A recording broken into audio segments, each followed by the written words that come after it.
সাকিব যে মানের প্লেয়ার সে value add করবে এরকমই আমরা বিশ্বাস করি। তো সে আসুক, তারপর আমরা দেখতে পাবো তার কী অবস্থা এবং সে অনুযায়ী সিদ্ধান্ত নেয়। কি টি-20 বিশ্বকাপে আমরা মনে খুব ভালো একটা প্রস্তুতি নিয়েছিলাম আমরা, বাট যুক্তিসঙ্গত কারণেই টি-20 বিশ্বকাপ আমাদের খেলা হয়নি, আমরা খেলতে পারিনি সরকারি সিদ্ধান্তের কারণে বা আরও অন্য কারণে। টি-20 ফরম্যাটের জন্য আমাদের খেলোয়াড়রা প্রস্তুত ছিল এবং সেখান থেকে হঠাৎ করেই কিন্তু একদম আমাদেরকে 50 ওভার্স ফরম্যাটে খেলতে হয়েছে। শুধু আমরা খেলেছি তা না, অন্য দেশও খেলেছে। যেহেতু আমরা খেলতে পারিনি, সেখানে আমাদের প্লেয়ারদের মধ্যে কিছুটা জড়তা হতে ছিল। যদি খেলার মধ্যে থাকতো তাহলে একরকম হতো, খেলার মধ্যে ছিলাম না আমরা সেভাবে। কিছুটা জড়তা ছিল এবং সেটা নিয়ে কিছুটা দ্বিধাদ্বন্দ্ব ছিল যে আমরা 50 ওভার্স কেমন করবো পাকিস্তান দলের সাথে।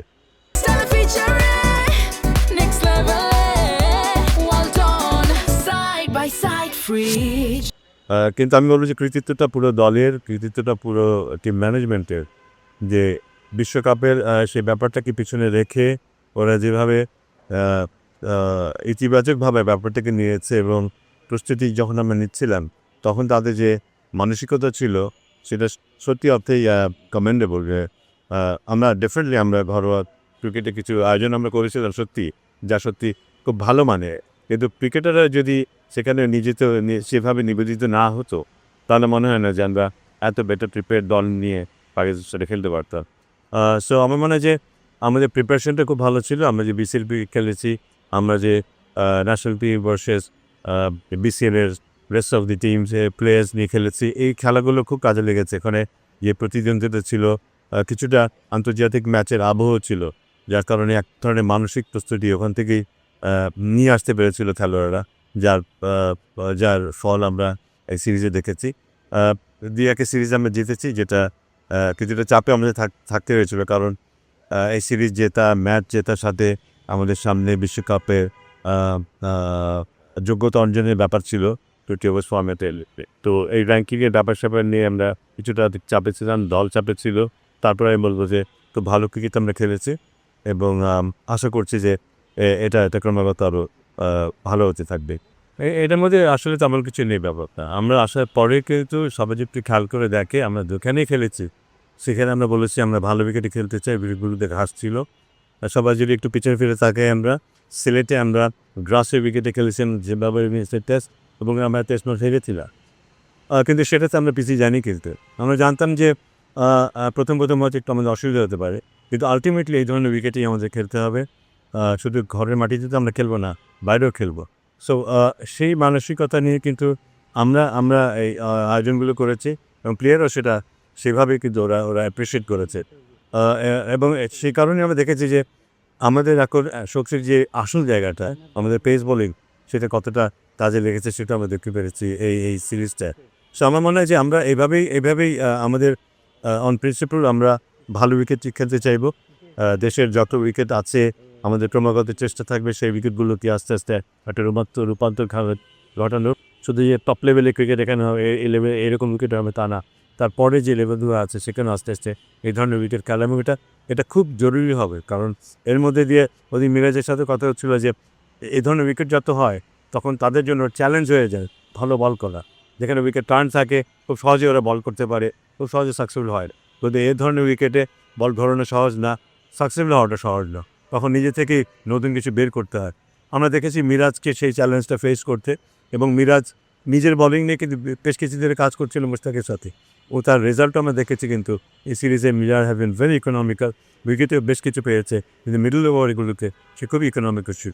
সো আমার মনে হয় এই আমাদের এই যে প্রচেষ্টা ভালো উইকেটে খেলা, এটার সাথে একটা অনেস্টির ব্যাপার আছে। আমরা হোম কন্ডিশনে স্লো উইকেটে ডেকে নিয়ে এসে জিতে যাচ্ছি, আমার মনে হয় এর মধ্যে খুব বেশি কৃতিত্ব আছে। আমার মানে একটা এমন একটা কন্ডিশনে খেলা যেটা ওদের জন্য যে আমাদের জন্য তা, সেখানে যখন আমরা জিতবো সেখানে কৃতিত্বের ব্যাপার আছে, সেখানে দলের কনফিডেন্স আরও উপরে উঠবে, সেটি স্বাভাবিক, আমি সেটি আমরা চাই। আমার মনে হয় না আমাদের পরিকল্পনা খুব বেশি পরিবর্তন, কারণ আমাদের স্ট্রেংথ তো এটাকে আমাদের পেস বোলাররা আমাদের ম্যাচ জিতাচ্ছে এবং ভবিষ্যতে ওরা ম্যাচ জেতাবে। আমাদের ব্যাটাররাও কিন্তু এই কন্ডিশনে স্বাচ্ছন্দ্যে বল করছে এবং পাকিস্তানেও কিন্তু দ্রুতগতির বলার আছে, অভিজ্ঞ বলাররা ছিল এই সিরিজে এবং তাদের বিরুদ্ধে আমাদের ব্যাটাররা কিন্তু ভালো ভালো ব্যাট করেছে। So there is no reason যে আমরা কেন আবার সেই লো অ্যান্ড স্লো উইকেটে ফিরে যাবো। আমার মনে হয় যে এই ধরনের কন্ডিশনেই আমরা খেলবো এবং আমার ধারণা এই ধরনের কন্ডিশনে আমরা যে কোনো দলকেই আমাদের ঘরের মাটিতে আমরা চ্যালেঞ্জ করতে পারি। না, ওরা তো এটা ওদের রুটিন একটা ওরা যেখানে যায় যখন প্রয়োজন মনে করে যে দেশে ওরা যাবে সেই দেশ সম্পর্কে মাঠ ঘাট, তাদের থাকার জায়গা, যাতায়াতের ব্যবস্থা সব কিছু ওরা দেখতে চায় এবং সেই রুটিন অনুযায়ী তারা এসছে, তারা দেখে গেছে, সব কিছু ঠিক আছে। আমরা looking forward to the New Zealand series. আমরা তো দেখেছি যে আঘাত পাওয়ার পরপরই সবাই মিলেই ইশারা করছিল এবং স্ট্রেচার পর্যন্ত চলে গিয়েছিল মাঠে। সেখান থেকে ও যে আবার বল করবে এটা চিন্তাতেই ছিল না। তখন আমরা সবাই ভাবছিলাম যে ওই একটা বল কে করবে, ওইভাবে কীভাবে আমরা মেলাবো ব্যাপারটা। কারণ শেষের দিকে আমাদের ফ্রন্টলাইন বলাররা কেউ ছিলেন না রিশাদ ছাড়া। রিশাদকে বলিং করাতে হবে, প্লাস আরও একটা বল করাতে হবে কাউকে দিয়ে। সেখান থেকে আবার উঠে এসে আবার বল করা, স্পিনার হলে একটা কথা ছিল কিন্তু মুস্তাফিজের যে জায়গাতে বল লেগেছে এবং যেই গতিতে বলটা লেগেছে এটা কিন্তু খুবই ডেঞ্জারাস ছিল। আমি ভাবতেই পারিনি উঠে আবার বল করবে, রান আপ নিবে, জাম্প করবে, বল করবে। হ্যাটস অফ টু হিম যে ওরকম একটা গুরুত্বপূর্ণ সময় ও ভেঙে পড়েনি, ও সাহস করে আবার দাঁড়িয়েছে এবং বল করেছে। এবং শুধু বল করেনি, সে বলটা ডট ছিল, একটা উইকেটে পেয়েছে। উইকেট পাওয়াটা চাইতে ডট খাওয়াটা অনেক জরুরি ছিল, সেটাই হয়েছে এবং সেটা ম্যাচের রেজাল্টের ক্ষেত্রেও একটা ইম্পর্টেন্ট ভূমিকা পালন করেছে কিন্তু। সো দারুণ, এটা শুধু ওর জন্য না, দলে যারা আছে সবার জন্যই ওর অনুপ্রেরণার কিন্তু। দল শুধু বলবো না, আমরা বাইরে যারা আছে আমাদের জন্য অনুপ্রেরণার, যে এমন একটা সিচুয়েশনেও একজন হাল ছেড়ে দিচ্ছে না, দলের জন্য এগিয়ে আসছে, নিজের শেষ শক্তিটুকু দিয়ে চেষ্টা করছে দলের জন্য। It is an example for all of us. এটা নিশ্চয়ই আমরা একটু তাড়াতাড়ি জানিয়ে দেবো। আমি এই মুহূর্তে বলতে চাচ্ছি না, যদি এটা মোটামুটি আমরা নিশ্চিত করেছি, কিন্তু এটা অফিসিয়াল না জানার পথে এই মুহূর্তে বলতে পারছি না। বুঝিমতো বটেই তো, বিশাল চাপের মুখেও যে তাদের মাথায় এটা এসছে, এই যে একটা অপশন আছে, যেখানে আমি অন্তত ভেবেছিলাম যে বলটা আসলে ওয়াইডই ছিল, ব্যাটে বা প্যাডে লাগেনি, আমার দেখে তাই মনে হচ্ছিল। তো যেহেতু আমাদের একটা রিভিউ ছিল, সেটা আনবো না কেন? যদি বাই চান্স 1% সম্ভাবনা থাকে সেটা থেকে আগে লেগে যায়, সেটা অ্যাকচুয়ালি কিন্তু করেছিল আমাদের দল এবং সেটা দারুণ একটা সিদ্ধান্ত ছিল যে খুব চাপের মুখেও এই যে একটা অপশান আছে সেটা কথা যারা ভুলে যায়নি। এটাই তাদের প্রমাণ করে তাদের ম্যাচ অ্যাওয়ারনেসের ব্যাপারটা। যারা এখন খেলছে তাদের অনেকেই এখন অনেক ম্যাচিউর, বোঝা যাচ্ছে যে তারা অনেক ম্যাচিউর, চাপের মুখেও তারা ভালো সিদ্ধান্ত নিতে পারে এবং that become a very decisive practice. ওটা যদি ওয়াইড হতো তাহলে ম্যাচের অবস্থা এতক্ষণ হতো, যে ওয়াইড না হওয়ার কারণে কিন্তু ওইখানেই ম্যাচটা কিন্তু সিদ্ধান্তটা হয়ে গেছে দেখে।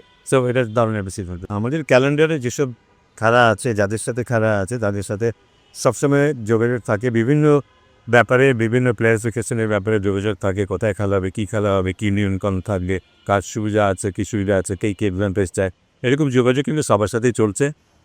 সেটা ধাবে ক্রিকেট বোর্ডের সাথে ম্যাচ আছে, যেহেতু গত বছর ছিল এবার, হ্যাঁ, মানে ওটা তো অলরেডি আমরা ডিসাইড করেছি এই বছর এই জিনিসটা হবে এবং সেই সেপ্টেম্বরে সেই সিদ্ধান্ত অনুযায়ী এভাবে এই বছরই হবে এবং সবার সাথে কিন্তু এভাবে যোগাযোগ চলছে ভারতীয় ক্রিকেট বোর্ডের সাথে।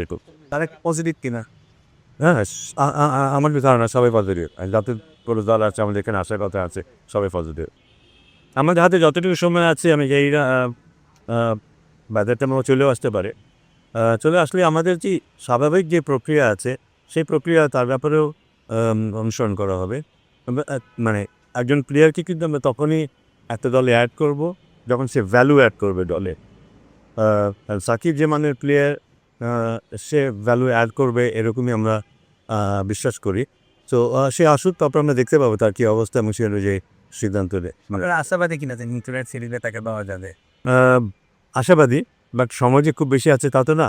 বাট আমি আশাবাদী যে বাজেট টাইম সে চলে আসবে, কিন্তু দলে কখন আসবে, কিভাবে আসবে এটা তখন নিশ্চিত নই, তাই পুরো ব্যাপারটা এখন পরিষ্কার বলতে পারছি না।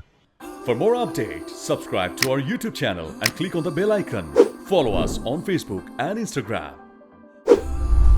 Download T-Sports app to enjoy exciting games and highlights. Visit tsports.com.